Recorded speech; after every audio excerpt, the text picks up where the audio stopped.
ciclo de seminários da Faculdade de Saúde Pública Sem Muros, em comemoração aos 100 anos da Faculdade de Saúde Pública da Universidade de São Paulo, com apoio da Comissão de Cultura e Extensão e da Cultura do Centenário, apresenta o tema Acesso à Água de Qualidade. Nós vamos falar aqui em 20 minutos, eu, professor Vanderlei Paganini e professor Pedro Mancuso, sobre esse assunto. É claro que serão só flashes, 20 minutos, 10 cada um, o tempo é escasso. Mas vamos então a alguns números. Hoje, o mundo tem 660 milhões de pessoas que não têm acesso à água. Isso no mundo. Ainda falando do mundo e no Brasil, vamos lembrar, 20 milhões de pessoas não têm acesso à água. Isso daí é uma das maiores, se não for a maior falha de saneamento que um povo pode sofrer. No mundo, aqueles 660 milhões de pessoas encontram-se parte na África, parte na Ásia. Nestes trechos do globo terrestre, também temos alguns países e algumas regiões que serão responsáveis no futuro por 95% do crescimento populacional. Também na África, na Ásia, e aí já surge um pedaço da Oceania. A própria ONU já identifica 46 países que deverão, dentro de 25, 20 anos, estar entrando em luta armada pela água. Esses países, essas regiões são, de novo, a África, uma parte da Ásia, agora entra a Oceania e a costa oeste da América Latina. Isso tudo deveria nos preocupar, sim. Alguém me colocou um dia, esses 20 milhões de habitantes, tá bom, né? Temos 90% de atendimento de água potável? Depende, eu costumo brincar, depende. Se você estiver do lado dos 90%, tá bom. Se você estiver do lado dos 10%, não tá bom. Nós estamos falando de 20 milhões de brasileiros que não têm água potável. Gente, não tem água potável. Ou seja, essa é uma boa fonte de doença de veiculação hídrica. Falando um pouco do Brasil, a população brasileira, ela se localiza na costa, no litoral, a maior parte dela. E aí nós já temos 3 regiões de escassez hídrica no país. O semiárido brasileiro, por falta d'água. Nós temos a região São Paulo, Minas, Rio de Janeiro, por excesso de contingente. E a parte do sul ali, Santa Catarina, Rio Grande do Sul, pelo excesso de utilização na agricultura. Esse é um desequilíbrio, né? Até ontem eu estava ouvindo uma palestra, a pessoa, não, nós somos donos de 12% da água no planeta, da água doce. Sim, somos sim, só que a maior parte dela está no Amazonas, na bacia amazônica. Vindo um pouquinho para São Paulo, eu gostaria de falar, São Paulo ele tem 4 tendências no estado. Ele tem uma tendência de agropecuária ali na região de Prudente, na região oeste, tem uma tendência de conservação aqui na região de Registro, e tem uma tendência, não, é uma região industrializada, a região metropolitana, e o Vale do Paraíba. Em industrialização, dali para cima, Franca, Ribeirão Preto.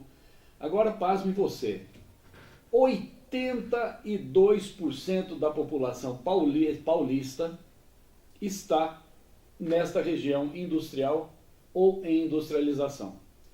E a má notícia não é só essa, nós também temos que as bacias críticas do estado de São Paulo estão exatamente nessa região onde tem 82% da população.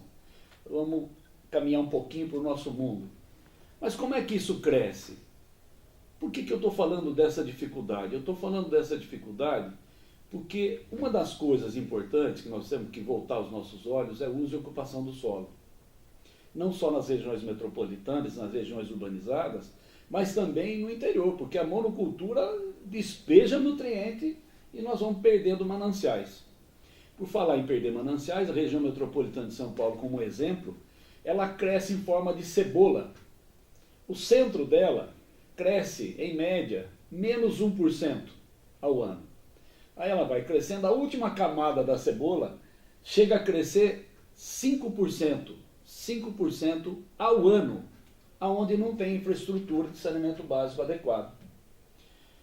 E aonde estão os nossos mananciais, ou seja, o uso e ocupação do solo equivocado faz com que a gente avance para cima dos mananciais urbanos, e aí nós vamos cada vez mais buscar mananciais cada vez mais distantes. Será que essa é a solução? Eu acho que não.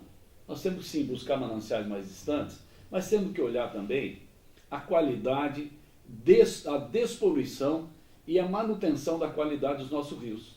Porque despoluir é disponibilizar água. Antes de falar dos poluentes emergentes, que o professor Pedro vai detalhar, eu queria colocar bem claro, como é pouco tempo, existe uma diferença marcante entre sanear e despoluir. Sanear é você disponibilizar os equipamentos de saneamento para as pessoas utilizarem.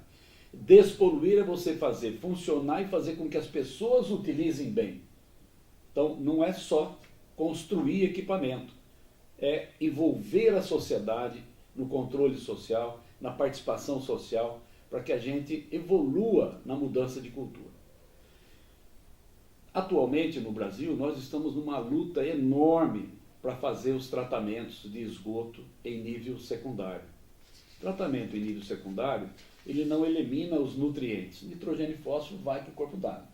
O que nos preocupa, que o professor Pedro vai colocar, não são só os nutrientes, não é só a matéria orgânica.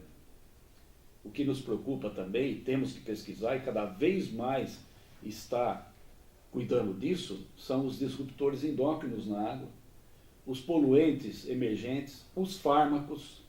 Temos sim que olhar lá na frente, mas não deixar de fazer o imediato, que é tratar esgoto, para disponibilizar água de qualidade e reverter toda essa tendência de uso e ocupação do solo equivocado e disponibilizar água, que é o remédio homeopático mais eficiente e eficaz que pode ser disponibilizado para a população.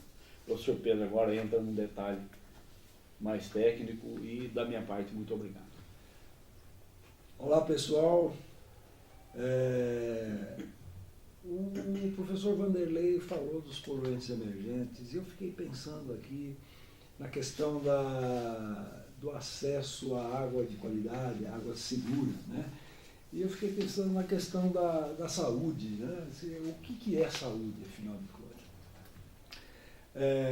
Até há pouco tempo, saúde era ausência de doença, né? Hoje existem muitas definições de saúde, saúde pública, saúde individual, saúde coletiva, mas uma das definições que a gente gosta de falar aqui é aquela da Organização Mundial da Saúde, que é o completo bem-estar físico, psíquico e social. Por aí você vê que não é só ausência de doença, né?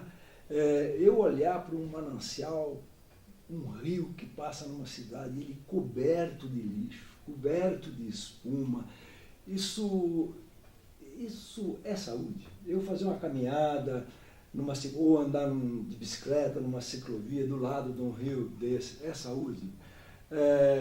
Os rios sem peixe, ou negros, desprendendo gases, isso é saúde? Certamente que não.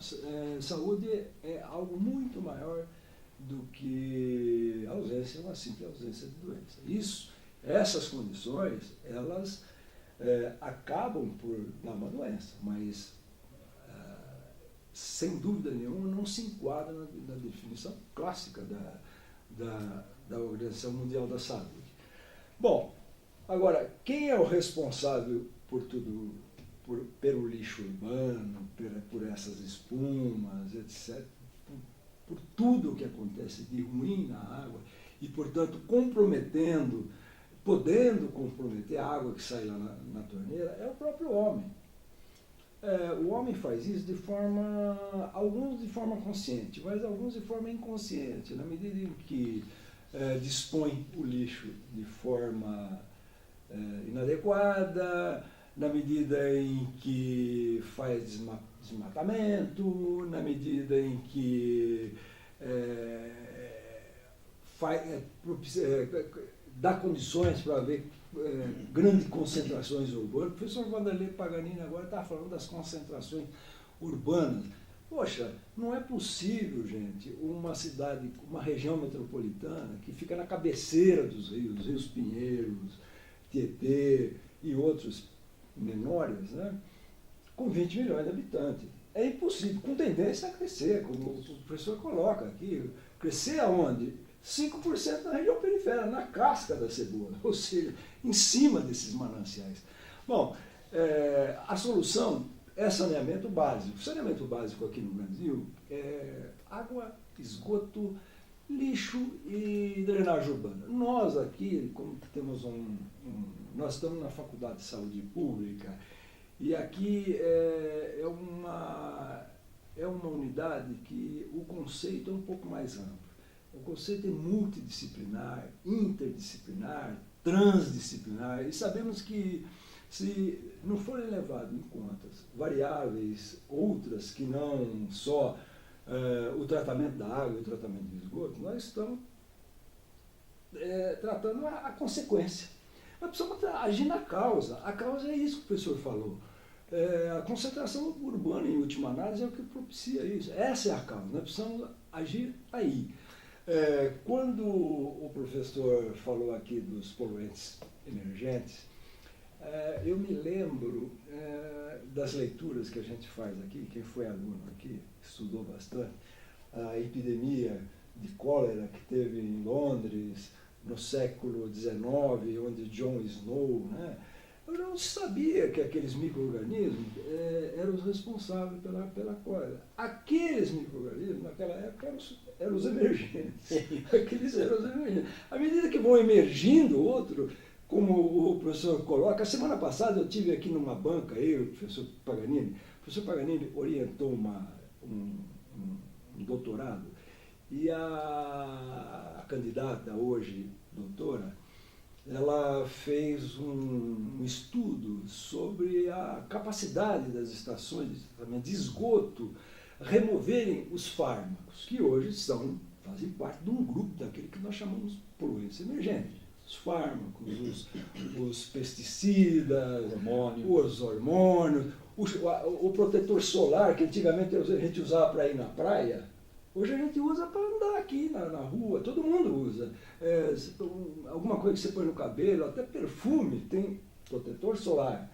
E isso acaba indo na água e acaba indo nas estações de tratamento de esgoto, que, como nós vimos na tese de doutorado, ela não consegue remover. Por quê? Porque não foi desenhada para isso.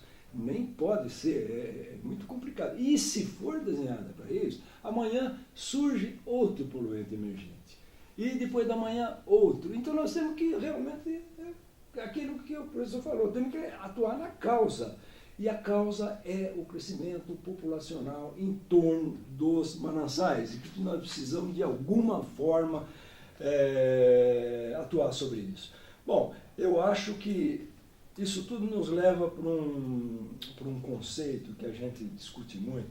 Nós temos que atuar na administração, e é o conceito desta casa, atuar na administração da saúde, e não na administração da doença. Eu acho que é o trabalho dessa Faculdade de Saúde Pública, que há 100 anos, né, vem trabalhando nessa direção, vendo esse conceito de saneamento básico, de poluição, de forma multidisciplinar.